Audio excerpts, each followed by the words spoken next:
Hey everyone, it's Jen again with another tech tips series here. Today I'm going to be talking about my favorite tips for Google Classroom. So tips and tricks to level up your Google Classroom. So if you're here tuning in live, thank you so much. I appreciate it. If you have any questions or comments, please drop them in the chat. Let me know that you're here. And if you're watching this on replay, I appreciate your time. So let's go ahead and dive in. So for those of you that I don't know that you just stumbled upon this video, my name is Jennifer Hall, and I'm an educational technology specialist for Atlanta Public Schools. And what that means is I provide technology training for teachers around the district and collaborate and plan with them on ways to use technology to engage their learners. So if we haven't already connected, please do reach out and connect with me at Twitter, APSITGen. Be great to connect with you. So we have some goals for our time together today. And those are, we're going to talk about how you can customize your settings and notifications. So this is not an overall session on Google Classroom. This is assuming you have a little bit of knowledge on using Google Classroom, but you just want to know some things to tweak it and make some settings changes and be able to kind of level up your organization and tools you might use with it. So goal one, customize settings and notifications. We're going to learn some tips for organizing your Google Classroom. And then we're going to explore some apps and tools and resources and extensions that you can use with Google Classroom to kind of help you level up. So that's what our goals are. So let's go ahead and get started here. When we first think about why Google Classroom, especially now we're talking about distance learning, the ability to use Google Classroom and have that be how you push out resources to your students fosters their ownership of their work. It does allow for collaboration and encourages students to work together in projects. And there's a couple of options of ways you can do that. It helps them build their communication skills because they're using messaging and responding to prompts and questions in Google Classroom. And it's your one-stop shop for your digital resources. So that means you can put everything in there and students can't say, but I didn't know. What am I supposed to take a look at here? And what am I supposed to be working on? So it's that one-stop shop is really powerful.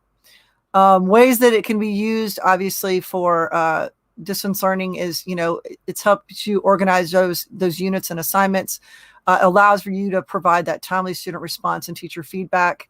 It also allows for you to integrate digital tools and resources. It's great for your data collection and then also for portfolio creation. So many benefits of using Google Classroom and being able to have that be your hub for your learning for your students.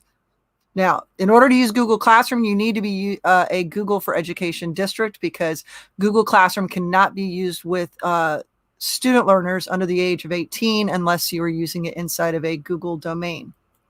Just an FYI. All right, so let's dive in. What are some of my favorite tips and tricks that I think you should know about Google Classroom? The first thing I think that is really powerful is the ability to add a custom header in your Google Classroom. To me, this just personalizes your Google Classroom, and you can design them to be specific based on the class that you're teaching. You can add in your Bitmoji. You can even jazz it up and upload GIFs, which means it can be an animated header as well. So this is an example of one that I've created. I think that just personalizes it, makes it interesting. A lot of people have been talking about creating their virtual classrooms using their Bitmojis, but I think you need to start with your header so that it engages your learners. So if they're in multiple classes, when they see that on their Google Classroom page, they're going to go, oh, wait, yeah, I see what class it is. You can even make it be a challenge for your students to contribute designs that they're going to add to your Google Classroom. You can make it competition. It's kind of a fun kind of thing you can do with your students. So definitely one of my favorite things. So a couple of things here, and I've got this presentation that I'm sharing from. I'm going to put the link to it in the description so you can take a look at it. So I actually have these quick little tip videos. They're 2-minute tip videos that explain stuff, but I'm going to walk you through a couple of them that I've got here included. So the first thing you want to do is you want to change your Google Classroom notifications. So I'm going to hop over here to my actual homepage here with all my classes here. And I have a lot of teachers tell me that they're co-teachers and they didn't because they're the PLC leader or they're the administrator and they're getting bombarded with all their emails and notifications from Google Classroom. So I got added to quite a few of my classes for the schools that I'm supporting. And that means that I was receiving notifications on every assignment that went out or every student response. And sometimes you're like, that's just too many. So the first thing you want to do is you want to go in and you want to change out those notifications. So they kind of hide where that setting is. So we're going to go over here once you're on your Classroom homepage here at classroom.google.com. And I'm going to hit this drop down here and I'm going to scroll all the way to the bottom. They hide all the good stuff down here. There's where the settings bar is, all the way down here. So now when I open up settings, it's going to ask me a couple things. Do I want to have to receive email notifications? If I don't want to receive any, I can turn that off completely. But I can choose what things I'm going to receive notifications on. So notice I have this turned on for everything.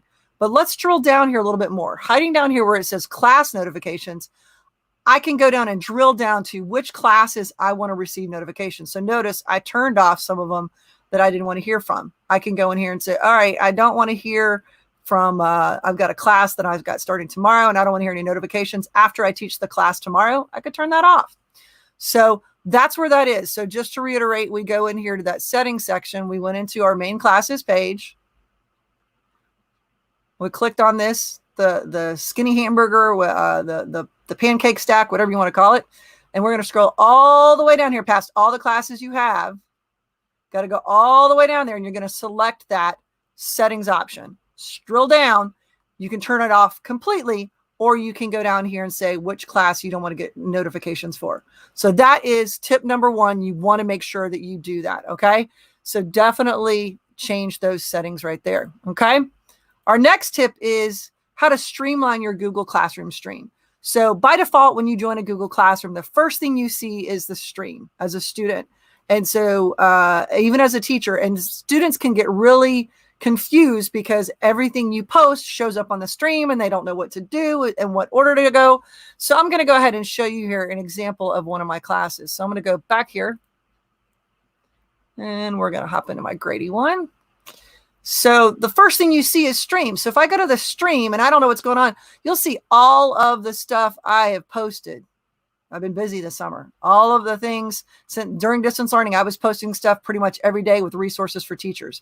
That is a lot. I got people saying, well, what do I click on? What am I supposed to look at? So what we want to do is we want to clean that up. So we're going to go up here inside this class. Now you have to do this in inside of each of the classes you're working with. So I'm going to click here and I'm going to go into the settings, and that settings cog's up there at the top. And I'm going to scroll down here and I'm going to look where it says under general. Under the stream, by default, it says students can post and comment. But look at this next one, classwork on the stream. It will say show attachments. You can do show a condensed notification. But what I want to do is I want to hide notifications. By me doing that, watch what happens. So I've closed that. Make sure I've got that. All right. We're going to close out of it. Wait, cancel. I got to make sure we hit that save. There it is up in the upper right-hand corner. Make sure I hit save. My Genmoji was hiding it.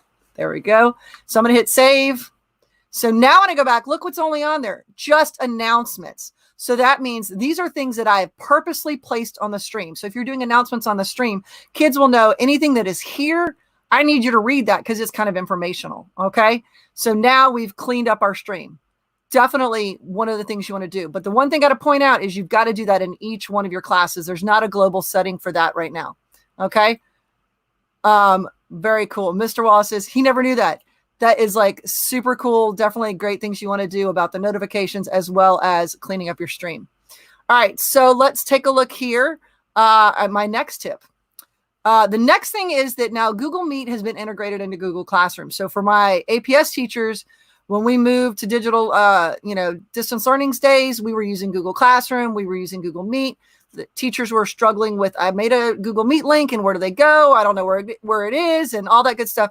So Google said, guess what? We're going to actually give you a Meet link that works specifically for that class. Okay. So let's go up and see where that is. So the first thing I'm going to do is go up here into that settings, and you'll notice that under these settings for the class, scroll down a little bit more. They've added this Meet right here. So the first time you do it, you're going to want to say generate a Meet link, and it's going to make you one.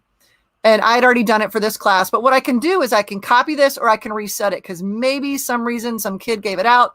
So let's go ahead and reset it, and I'm going to get a brand new link. There it is.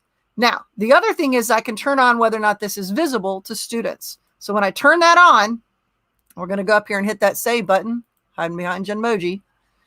All right. And I'm going to go back and I'm going to take a look and notice now on this stream page, there it is. The link is visible. That means if I'm a student and I'm like, hey, we were told to log in and I got to join class at 1 o'clock. Instead of me having to remind my students of the Meet every day, I can just click on this link right here. Now, here's the thing. That link is available to that class only. Now, technically, you can copy and paste that link and share it to people outside it, but the idea is that that link is generated for your class that you're working with, okay? The other cool thing is on the Classwork page, you'll notice that there's a link Meet link right there as well, okay? So that's how you can turn on Meet and have it be available inside of Google Classroom. And you can copy and share that link. So for example, you have a session set up and you have all of your students logging on Tuesday at 2 o'clock for a live lesson, and you want to invite your evaluator or your co-teacher, that's on your team that's, just supporting you for that lesson, you could share that link with them and they can join it as well. Okay.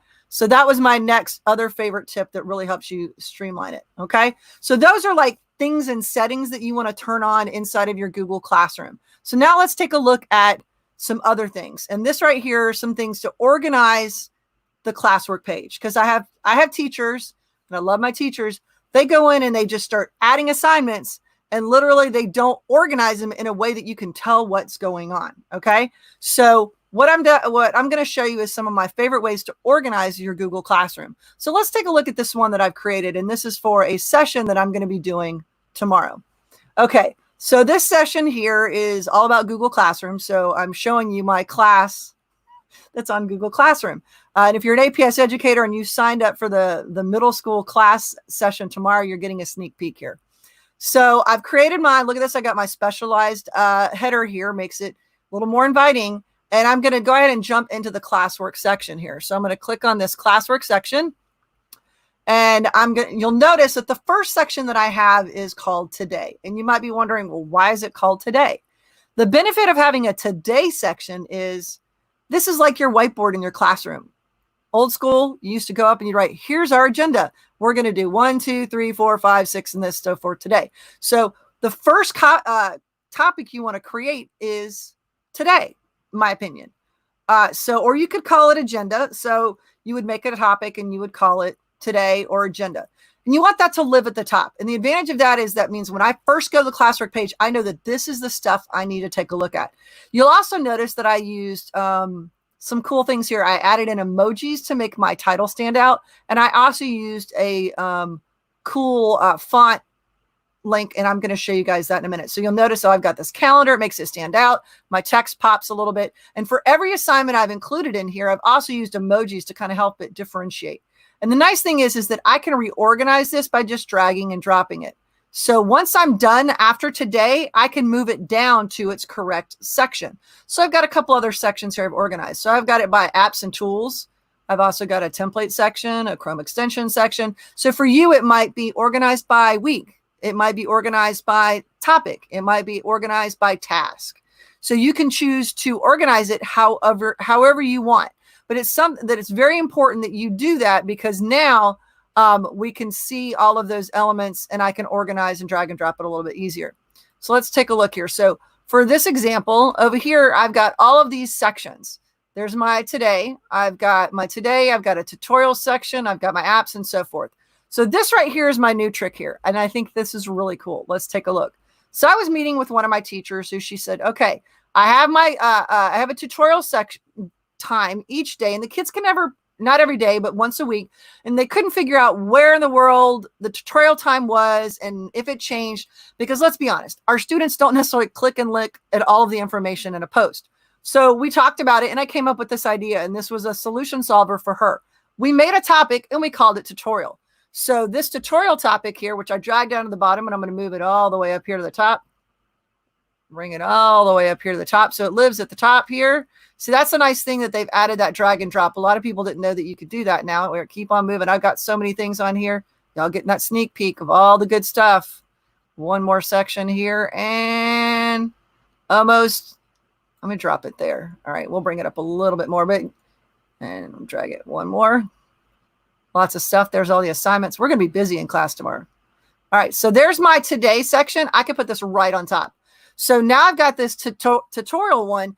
And what I'm going to do is I could put a link in here if you're using something other than Google Meet, but remember, because that link is in there, but also just because kids don't pay attention, you might want to add that Google Meet link in there. If you're using Zoom or Skype or some other tool for conferencing, you put the link right here. And then all I have to do is just rename this each time and change out my date. So now maybe my tutorial has been moved I can type. All right, now it's going to be moved to Wednesday, June, I think that's the 10th. And my time now, I'm going to meet, whatever time I can leave that. So now when I rename it, so this is what's going to show up right here. That's going to pop right there at the top of the Google Classroom. I think that definitely kind of helps out with like tutorial or open office hours. If you're doing like we did, we had open office hours with students. There was like online class time. And then there was a time that teachers could connect with students, and students would know what time that was available. So this is a very easy option up here to make a topic and call it tutorial or office hours or teacher support, whatever you want to call it. You could add it right there. And I think that would be very beneficial. Okay. So that's another thing I definitely want to recommend that you use. All right. So that's on that Classwork page you're using the today. So a couple of things here when you go to create things, we have teachers that usually just use assignment or they use material. So the difference is an assignment means I've got to do something. So it's going to require me to have an action versus a material means that I can just, take a look at it as a student. You can also reuse posts, which definitely comes in handy because if you have multiple sections of a class, you can copy and paste from different classes. So we definitely want to organize, use that today option. Definitely want to add another section called resources. So that way students know to go there. That's going to be where you leave your syllabus or any intro video you might create or any type of a resource that you want students to have access to on a regular basis. So creating that resources section is very beneficial. So you might be wondering, Jen, how did you do the really cool text? So there's a resource. It's a website called Cool Fancy Text Generator. And I think it's now called coolfonts.org. And I'm going to put the link in the description so you can take a look at it. But what I can do is I can type whatever I want in here and notice it's going to give me different types of fonts and I can copy and paste that in there. The benefit of that is Google Classroom and Google Forms does not allow you to use formatting, which that's kind of a bummer. Fingers crossed, one day maybe they'll add that option in there. But what this lets me do is I can go to cool. Let's go ahead here. Let's open it up. Coolsymbol.com. They have a bunch of different options here. And I want to go to cool fonts. And this is also where I can get my emojis. I'm going to do cool fonts online. So it's coolfont.org. So I can just type in here whatever I want.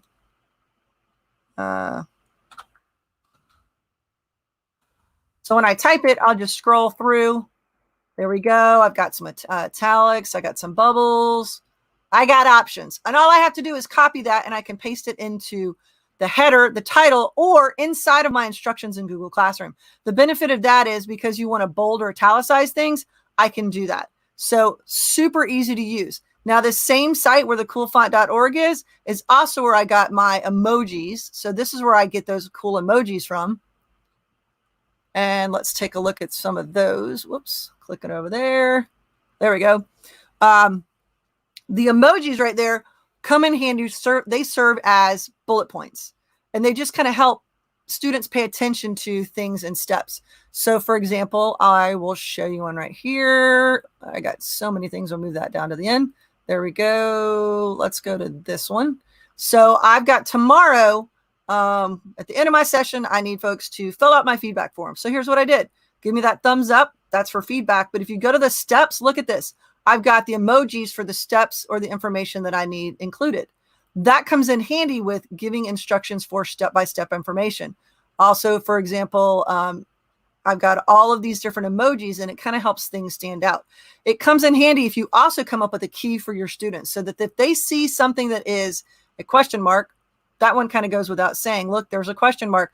That means, hey, that's something I need you to answer. But if you take a look at the ones that have a writing response one, so it's a written one or a piece of paper, that tells me that that's something I need to respond to. Okay, so you can use all different emojis to jazz up your Google Classroom.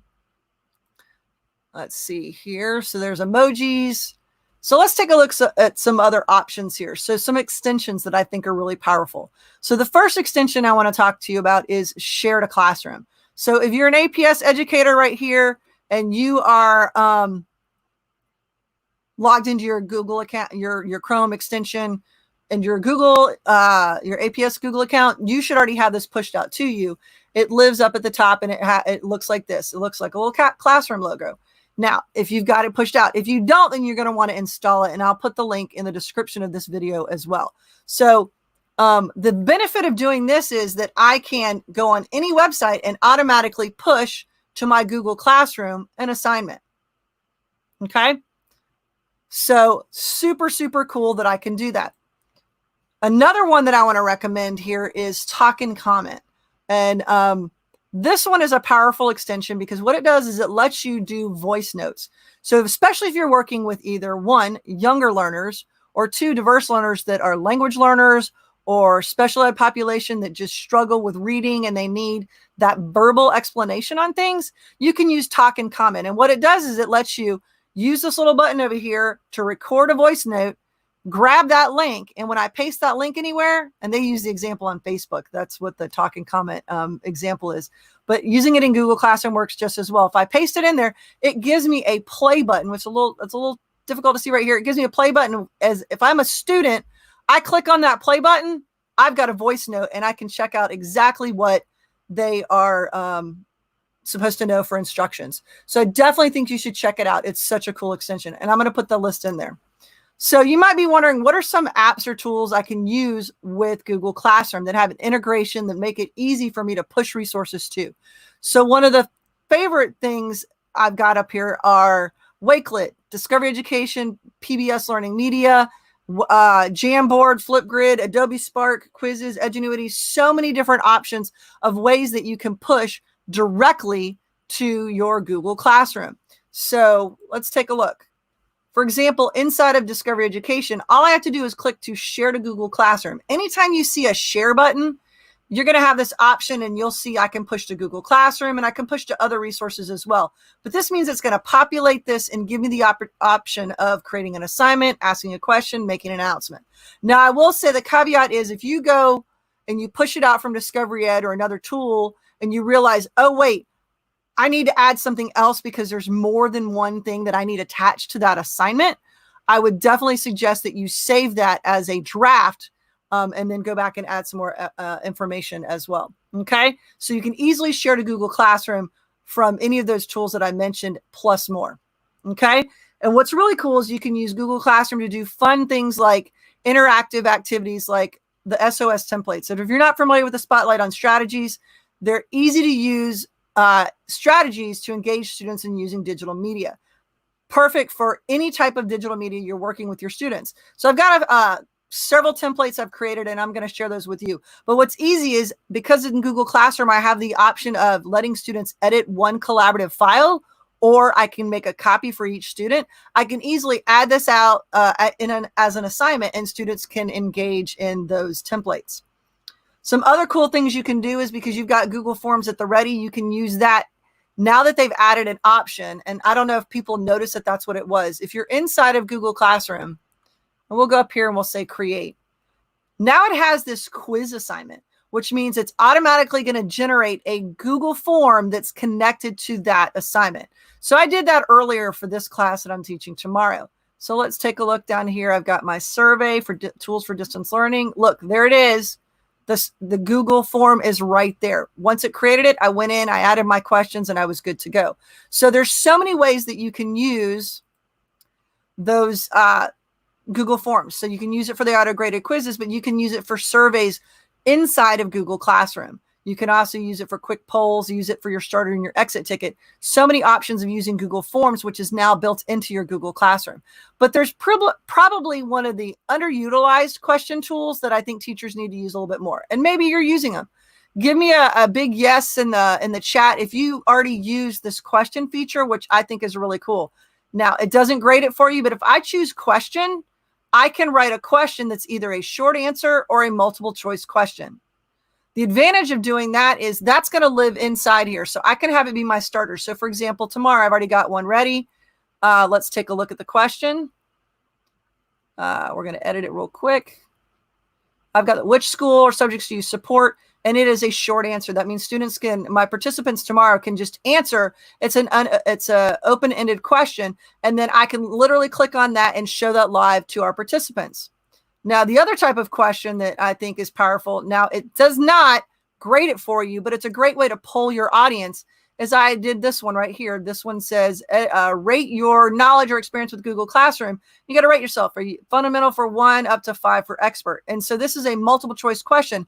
No right or wrong answer, but the ability for you to gauge in the middle of a session how your participants are feeling. And what's cool is on the fly, you can write that, you can create a question really easily, and it goes right there and it lives inside of that classroom. So definitely want to mention that that's a tool that a lot of people need to use. Using forms is a little bit more of a labor intensive effort, but using the question feature is super cool. So a couple of tips I would suggest. Create one announcement or assignment with all the tasks or links for the day's lesson. Now, I have everything I've scheduled for my class separated because I'm modeling for them the different types of activities that can be included in a class.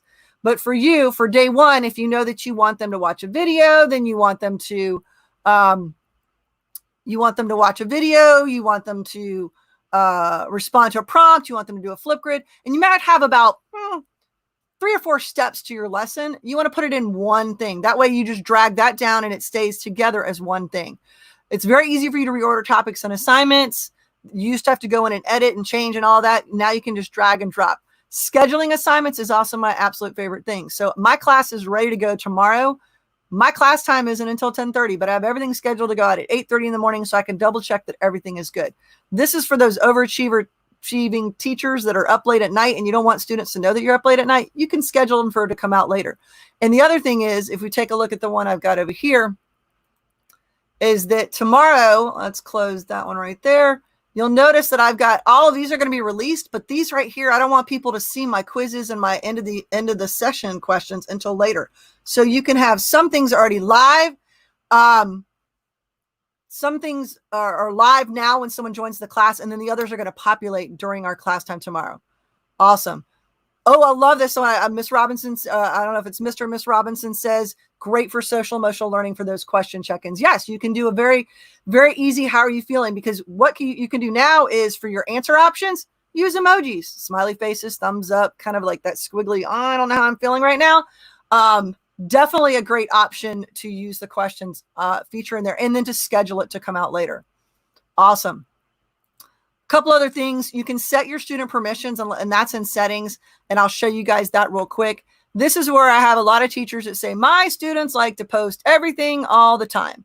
All right. So I've got to go in this one because I want to show you under people. So I got some of my, there's teachers, everybody in here. What I can do is I can hover over here and I can choose to remove or mute students. That means if you want everybody else to have an opportunity, but I want to mute a particular student, I can do that. Okay, so that's under one option. The other option is under the settings. If I go over here and I can allow for students can post and comment by default. The idea is you want them to add to the conversation. You want them to share resources. That's great. If you only want them to comment on things, then use the commenting feature. And if you only want it to be a one-way conversation, only you can post and comment. So you can change that. And you can change it. For example, I was working with one of my 6th grade teachers and she had it turned off because she's like, my 6th graders couldn't handle it. But then we did an activity. So what did we do? We turned it on just for that activity so they could respond to what we were doing in class. And then we turned it back off because you see it's just a click of a button. But that's definitely drilled down to your specific class. And if you want to mute one particular student because they were the one little knucklehead, you can do that as well. Okay. So those are under the classroom settings.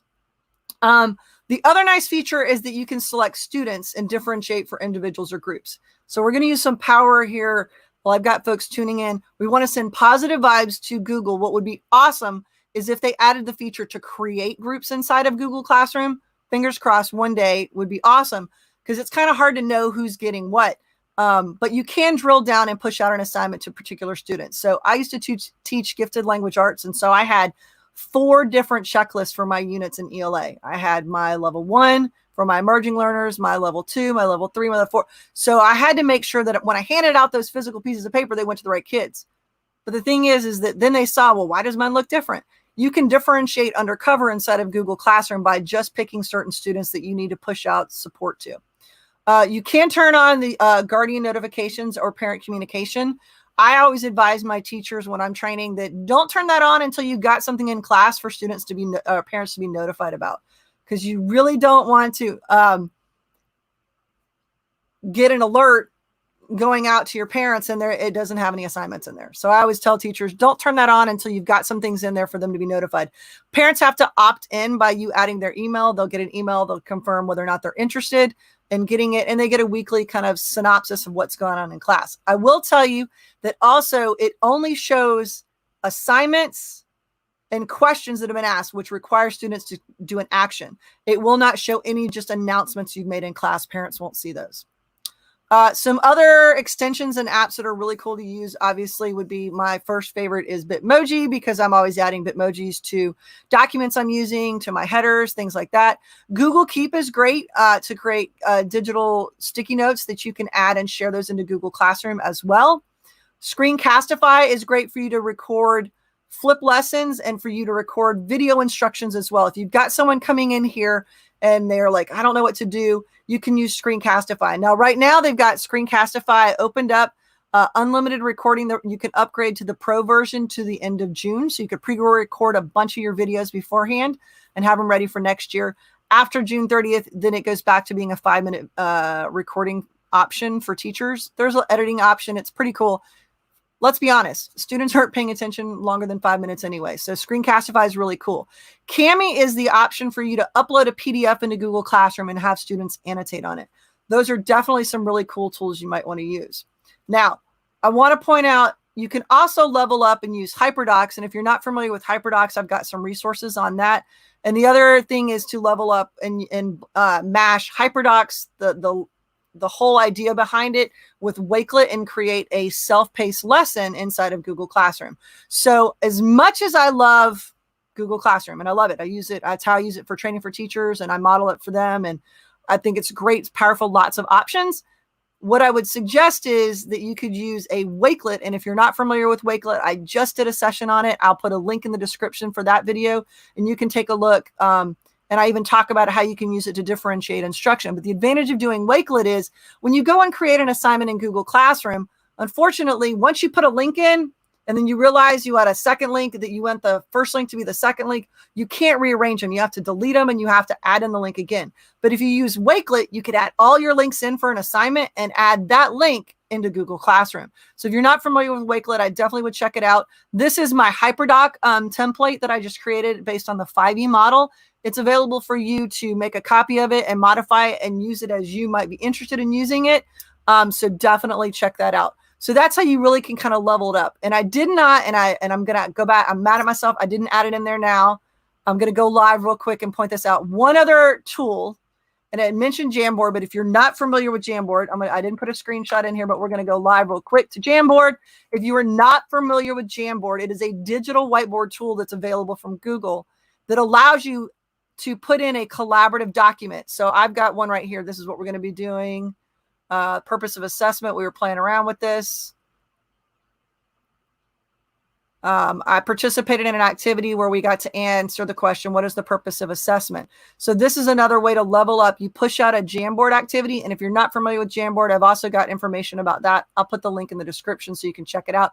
But look at this digital sticky notepad that I can put into my Google Classroom by sharing the link, and students have the ability to add to it. So this also works with that SEL check-in option and just posing questions. And you can doodle and draw on it. So my math teachers were rocking it out with Jamboard this year while we were out for distance learning, because they needed to be able to model what they were doing. So let me make sure I didn't miss anything. Let's double check. So first goal was to customize our settings and notifications. Check. Learn tips for organizing our Google Classroom. I think we did that. And we explored some apps and tools and resources and some extensions to use with Google Classroom. I have an extensive list of my favorite extensions. I'm going to put that link in the description as well, so you can take a look, and you're going to go down the extension rabbit hole. I apologize in advance, but so many extensions, not enough time. So you definitely want to check those out. So I so appreciate your time and your effort in paying attention. Let me know if you have any questions or comments in the chat. I would appreciate it. That would be awesome.